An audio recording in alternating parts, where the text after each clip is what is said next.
everyone. Happy Friday, first Friday of November. That's very exciting. So I have some amazing stories for you guys. As you can see in my list right here, I have a puppy rescue for you today, adopting senior pets, and a visit to the Musk Ox Farm. But we are going to start with this adorable puppy rescue that has been circulating the internet, and it's one of my favorite stories this week. Take a look at this. So these are pictures from the Coast Guard. So they rescued this puppy after it had been missing and stranded on an island for nearly 2 days alone. The puppy is named Grace, and this is what happened. So a 93-foot trawler based out of Kodiak capsized after hitting rocks near Sikalidik Island. The 4-person crew safely boarded a life raft, but little Grace here jumped in the freezing water and was lost. That is until 36 hours later when a crew went back to look for her, and they amazingly found her alive. Grace is an 8-month-old, 80-pound pit bull lab mix, and she was on a very narrow beach with about 20 to 40-foot cliffs all around her. When she was rescued, she was hypothermic and frightened, but crews quickly warmed her up and helicoptered her back to Kodiak to her loving owner. So the Coast Guard crew who rescued her says this is actually incredible that she was able to survive 36 hours alone on a cold beach. And we are so glad that she did, because I love happy endings. And speaking of rescuing animals, November happens to be Adopt a Senior Pet Month. So, adopting a senior pet month happens because not a lot of people want to adopt senior pets. They're unfortunately among the most at risk in shelters, and they're also some of the most overlooked and lovable and loyal friends. Some shelters categorize seniors starting as early as age 5, so they still have lots of life to share and love to give. So whether you're looking for an active senior to go on walks with or a couch potato to help you and just, help you watch Netflix, there are plenty of older dogs and cats and all kinds of animals that are waiting for a second chance at a fantastic family member. And if you're concerned about their age, just ask the shelter about their health issues. There are some perks of adopting a senior pet. So they're already trained, they're less rambunctious than puppies and kittens are. You know exactly what you're getting, like size, mannerisms, you know what you're getting. They're less destructive, and they just want a nice couch to spend their final days and a human to love them until the end. In my opinion, every animal deserves to go out knowing that they are loved. So I would adopt a senior pet myself if I could, but the vet bills kind of intimidate me, but I'm still thinking about it. So this week I took a visit to the Musk Ox Farm.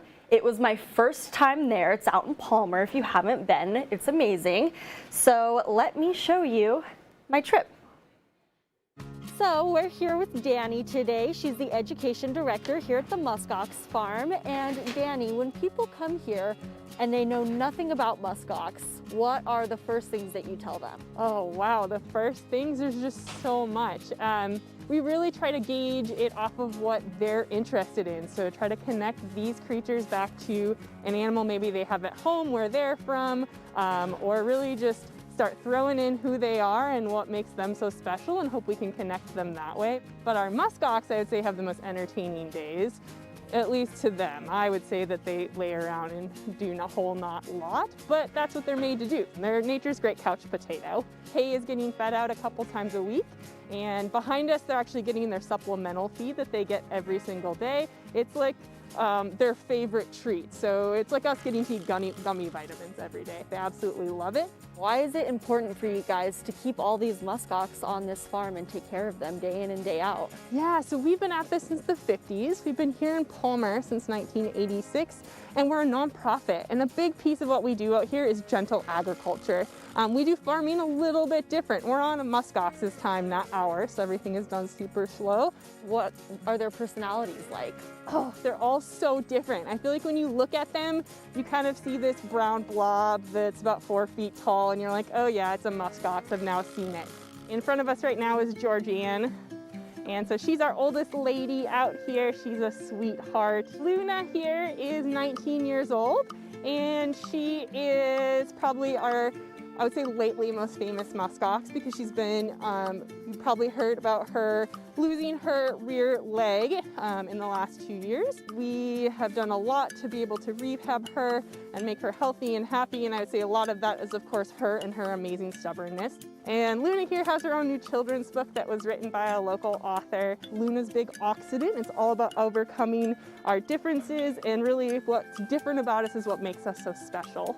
She's laying down is what she's working on. It takes effort to lay down. Luna's pretty sure humans were put on this earth to Love her. exactly. When visitors do come to the farm, what do they get to do? Our regular tour that we do, you can book online right now. We are staying open all winter for the second time ever. We're really excited about it. We're open Wednesday through Sunday with tours that go out on the hour every hour. Do you have a favorite? Oh, it's such a hard question. I do. We try not to tell the others. My favorite muskox is Ellie, or El Nino is her full name. Ellie is a beautiful, fantastic muskox. She's been a mama to many out here. She has her own time at which she does things, and so when we herd everyone up out of this field to go to the barn every week or their next pasture, she's always at the back, and it's really mainly because she's just got to sniff everything.